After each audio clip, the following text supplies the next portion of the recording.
Olha eu aqui de novo. Estava em casa pensando nas escolhas que me trouxeram até aqui e todos os personagens que compuseram esse improvável roteiro. O personagem principal, os coadjuvantes, os vilões, a mocinha e tudo aquilo que de alguma forma foram relevantes para que hoje eu fosse quem sou. Sei que essa história se repete mundo afora e é sobre isso que eu gostaria de conversar com você hoje. Então, pega papel e caneta, não esquece do lenço e bora lá. Toda boa história parece precisar de um vilão. Alguém que explique o conflito, alguém que justifique a dor, alguém para quem possamos apontar quando as coisas não terminam como esperávamos. E talvez você já tenha encontrado o vilão da sua história. Pode ser seu pai, sua mãe, a pessoa que abandonou você, o casamento que fracassou, o sócio que enganou, o líder que decepcionou, a igreja que o feriu, a empresa que não reconheceu seu esforço, a sociedade, o governo, a falta de oportunidade, enfim. E aí, vocês estão bom? Eu me chamo Cristiano e esse aqui é o canal Inteiro. Sejam muito bem-vindos. Talvez você tenha uma lista inteira de pessoas e acontecimentos que o ajudam a explicar por que sua vida chegou até aqui. E algumas dessas explicações podem ser verdadeiras. Existem pessoas que sofreram violência que não provocaram. Existem filhos que foram abandonados sem ter qualquer responsabilidade pelo abandono. Existem homens e mulheres que foram traídos, explorados, humilhados e injustiçados. A Bíblia não ensina que todo sofrimento é resultado direto de uma escolha pessoal. Em João capítulo 9, por exemplo, quando os discípulos tentaram descobrir quem deveria ser culpado pela cegueira de um homem, se era ele ou seus pais, Jesus rejeitou aquela relação automática entre sofrimento e culpa pessoal. Portanto, esse não é um convite para uma vítima assumir a culpa pelo mal que fizeram contra ela. Isso seria outra forma de injustiça. A questão é diferente. Mesmo quando existem culpados reais pelo que aconteceu comigo, chega um momento em que eu preciso perguntar: o que eu estou fazendo agora? Porque uma pessoa pode ter sido vítima em determinado capítulo da história e ainda assim tornar-se autora das escolhas que fará nos capítulos seguintes. Nem tudo que aconteceu com você possui a sua assinatura, mas aquilo que você faz com o que aconteceu começa a receber.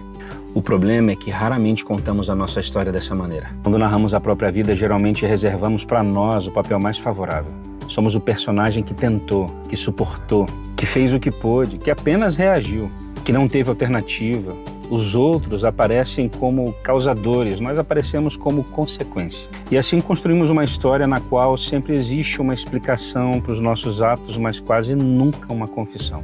Essa maneira de contar a história humana não começou ontem. Em Gênesis capítulo 3, por exemplo, depois de desobedecerem à ordem de Deus, o homem e a mulher percebem que estão nus.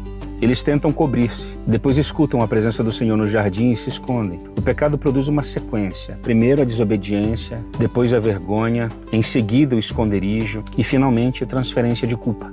Deus chama o homem e pergunta: onde você está? A pergunta não existe porque Deus perdeu Adão entre as árvores. É um chamado para que ele saia do esconderijo.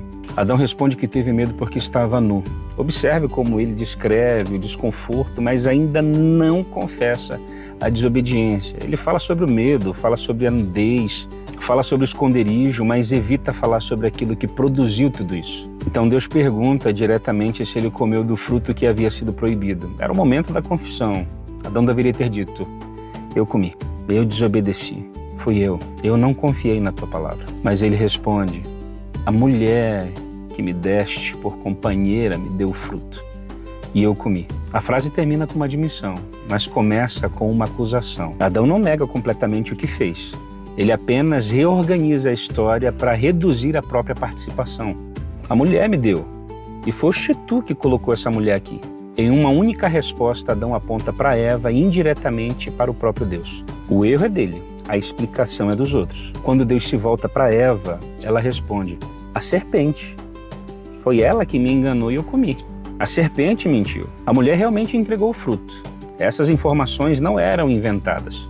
O problema estava na maneira como a verdade era usada. Adão e Eva mencionam influências reais, mas nenhum deles começa assumindo claramente a própria decisão. Talvez seja isso que fazemos.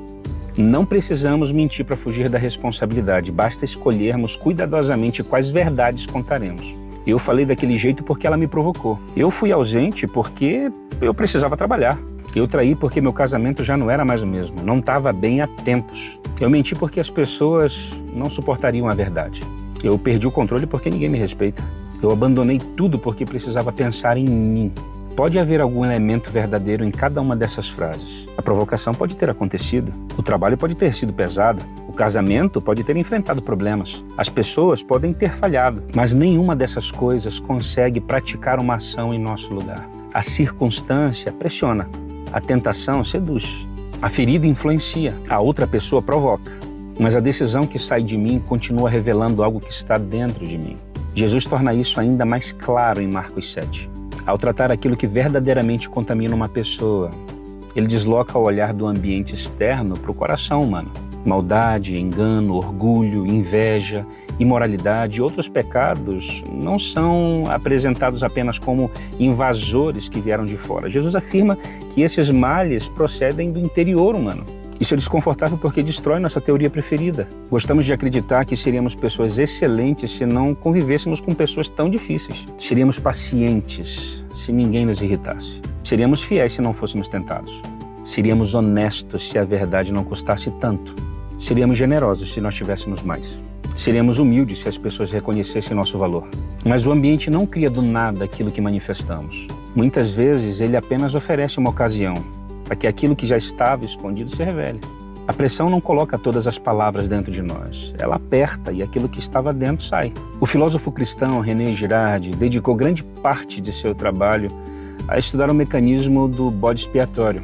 Em momentos de conflito, pessoas e grupos podem aliviar suas próprias tensões, concentrando a culpa sobre alguém. A comunidade encontra um responsável comum, descarrega sobre ele sua violência e recupera temporariamente a sensação de unidade. Girard também entendeu que a narrativa bíblica, culminando na paixão de Cristo, expõe esse mecanismo ao mostrar a inocência da vítima perseguida. Nós também fabricamos pequenos bodes expiatórios pessoais.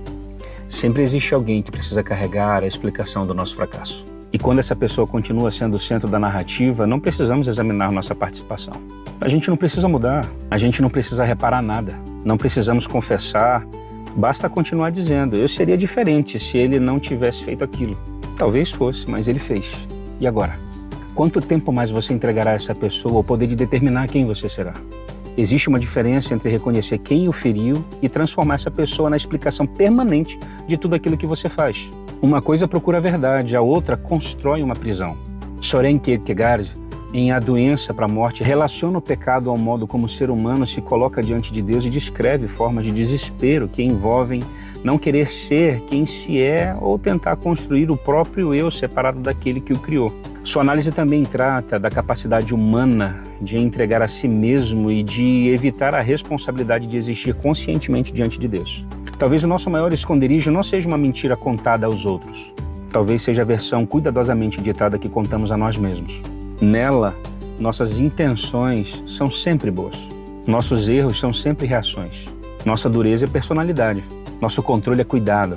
Nossa omissão é cansaço. Nossa covardia é prudência. Nosso orgulho é dignidade. Nossa desobediência é apenas uma forma diferente de enxergarmos a vida. E enquanto dermos nomes respeitáveis aos nossos pecados, não veremos razão para abandoná-los. O filme O Voo, com Denzel Washington, apresenta um homem que realiza uma ação extraordinária durante uma emergência aérea, mas vive aprisionado pelo álcool, pelas drogas, pela negação. Whip Whittaker consegue demonstrar enorme habilidade para salvar vidas durante a queda de um avião. Entretanto, fora da cabine, não consegue enfrentar honestamente a própria condição. Durante grande parte da história, o problema parece estar sempre em outro lugar. Na investigação, nos exames, nas pessoas que o pressionam, nas circunstâncias, no sistema. Sua competência real torna-se parte da sua defesa. Afinal, como alguém capaz de um ato tão impressionante poderia também ser responsável por escolhas tão destrutivas? O centro do filme não é apenas o acidente, é a luta de um homem para continuar controlando a própria narrativa. A liberdade começa quando ele já não consegue sustentar a versão na qual todos são responsáveis menos ele. O próprio material de divulgação apresenta o filme como a história de um piloto celebrado por uma aterrissagem extraordinária, enquanto evidências sobre sua condição trazem perguntas sérias sobre responsabilidade. Talvez você também use suas qualidades para evitar seus pecados. Eu trabalho muito, eu sustento a casa, eu ajudo muitas pessoas, eu nunca deixei faltar nada, eu sou respeitado, eu tenho ministério. Tudo isso pode ser verdade, mas uma virtude não cancela automaticamente um pecado. Ser trabalhador não justifica ser cruel. Ser provedor não justifica ser ausente. Ser inteligente não justifica manipular. Ser respeitado publicamente não apaga a maneira como você trata as pessoas quando ninguém está vendo. Você pode ser o herói de uma cena e ainda assim está destruindo o restante da história. John Owen, teólogo puritano do século XVII, advertiu os cristãos sobre a necessidade de enfrentar continuamente o pecado que ainda permanece neles. Sua frase tornou-se conhecida: mate o pecado ou ele matará você. Owen não estava defendendo uma transformação produzida apenas pela disciplina humana. Ele insistia que a mortificação do pecado depende da união com Cristo e da ação do Espírito. Mas também rejeitava a passividade de quem espera que um pecado alimentado desapareça sozinho. Aquilo que você protege, cresce.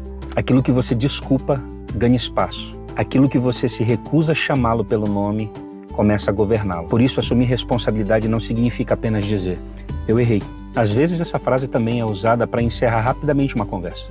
Responsabilidade pergunta: o que eu fiz? Quem foi atingido? O que eu preciso reparar?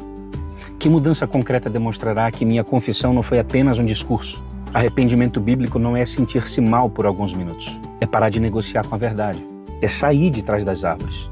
É abandonar a necessidade de parecer inocente. É concordar com Deus sobre aquilo que eu fiz. Mas aqui surge um perigo.